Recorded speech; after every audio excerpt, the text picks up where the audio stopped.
Kraven the Hunter is the Russell Crowe mega blockbuster hit movie where he showed the world Nothing. Yeah, pretty much. It starts off in Siberia, where Kick-Ass is paying the price for how terrible that f***ing sequel was. Терпеть не могу соседей. And things are going great until he sees this shit. So he marches right into his office cell, and of course, he's playing chess like a fucking nerd. Глава Кировской группировки. Охотник. Убивает тысячи мужчин, женщин и детей по всему миру. Это сказки. Это Семен Черный. Глава Кировской группировки. Я убиваю тысячи мужчин, женщин. Каждый сказки есть правда. Сказки.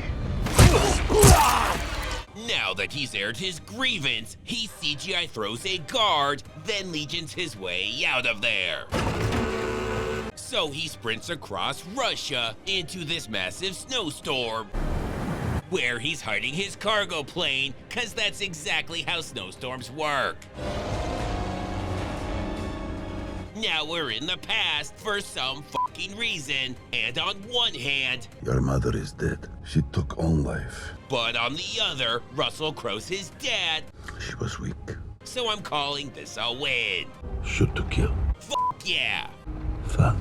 So while he's teaching his sons to stop being pussies, Dimitri, don't look so weak. she is doing the exact opposite. Careful with those. Paper cards are no fucking joke. You do come from a long line of very powerful women. While that's a bizarre non sequitur, it does explain why they live in a tent. A potion. Protect it. You'll know what to do with it. She already does, cause you told her it was a potion, which means drink it. Thank God that shit's over with, and we're back with these guys and one lonely boy. I have seen his work. We all have. Dude's a fucking legend. Men who kill legend becomes legend. So anyways, after that uplifting shit, now it's his turn. What is your name? Alexei Psitsevich. No. You do not have name. And I'm starting to think Russell Crowe In this world, you barely exist. might be kind of a dick. So be quiet. And tie your fucking shoes. Back with them, and he tries the old, oh my god, what's that trick? But he's not falling for, oh what the fuck? But earthly weapons are no match for reality warping lions. But that's never stopped Crow before. So he tells him to be a decoy. And things are going great. When she decides walking up to a lion eating a guy is a really great idea. Then it just leaves, and I'm sure he had his reasons. So she decides it's time for that potion thing, cause no chance she was gonna fucking drink it. At some point, someone with half a brain shows up and calls for medical. Wait! Sure, take your time. He only has massive internal bleeding. So she gives him this card that lets him know lions are strong and he really shouldn't fuck with them. Then we find out what happens when you have an entire hospital staff that lied about their credentials. Everybody's clear. Shocking now. And in the least surprising turn of events ever, I'm going to call time of death 6:51. nobody knows who said that, but also nobody cares. Then it turns out he's perfectly fine, which is also not a surprise. It happens all the time. It's not a great hospital. Thank you for saving me. I wish I could say I did. Outside of being roofied, there was nothing actually wrong with you. And nobody's more relieved than Crow, who thought he'd never get the chance to tell him how much of a disappointment he is. Why did you not shoot? So from that day forward, he makes a vow to remind him every chance he gets. Because you were afraid. It makes you weak. And don't think your mom's getting off scot-free just because she's dead. Are you weak like your mother? Nice!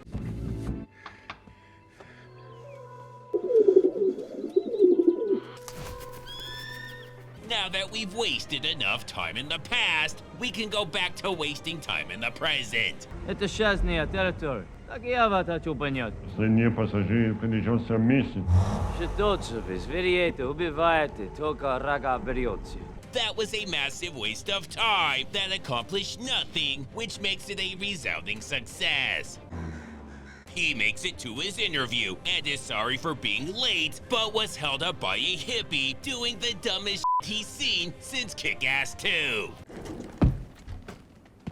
No fucking way. What's your name? Andre? Well, Andre, this went great. Thanks for coming in.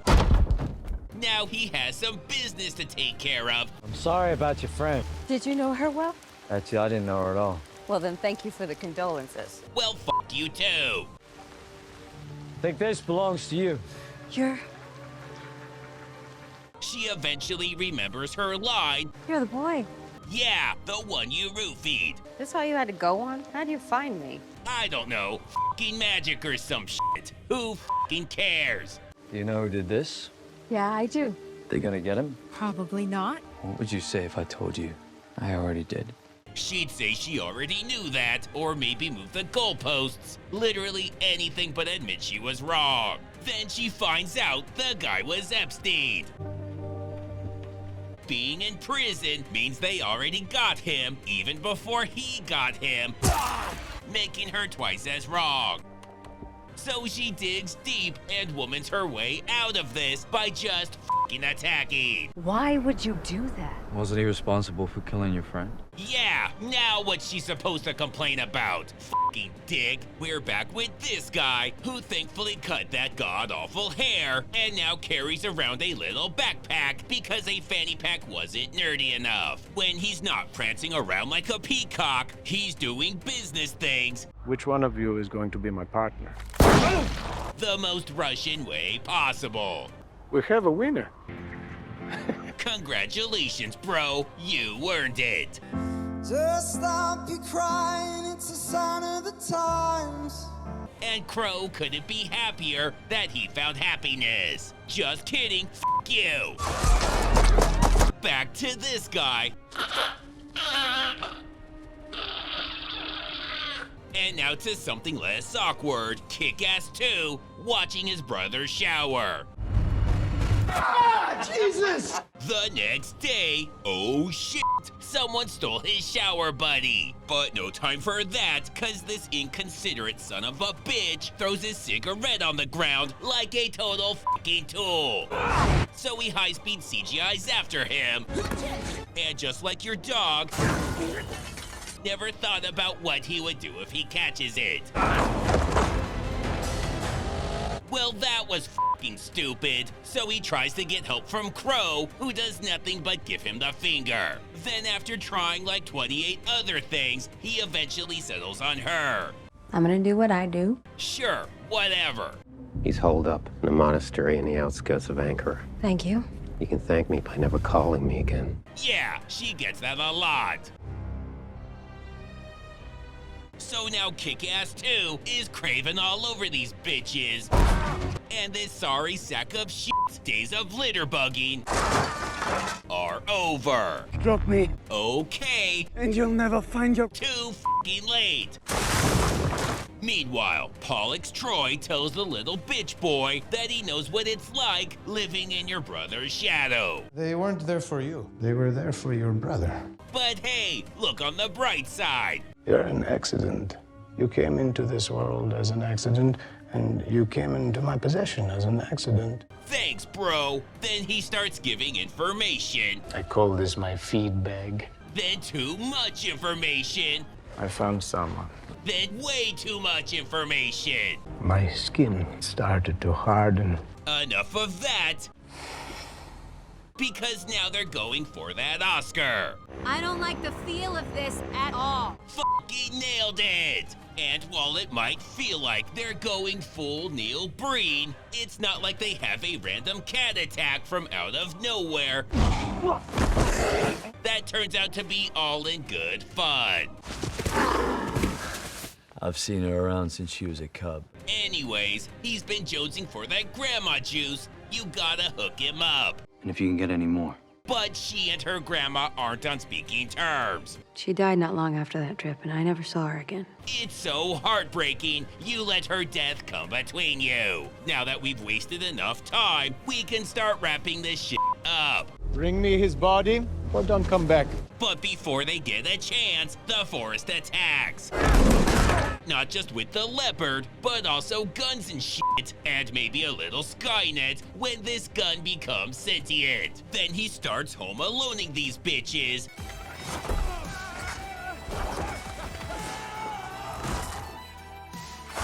Until he forgets what he's doing and just stares at the sky for some reason, and this guy drugs him like a total dick. It would have made more sense to use a real gun or to just finish him off instead of give a pharmacology lesson. As the poison makes its way to your spinal cord, you'll begin to lose all motor functions. Then it's asphyxiation. Which gives her enough time to figure out what's going on, enroll and graduate from assassin school, and save the day. Then a quick roofie for old time's sake.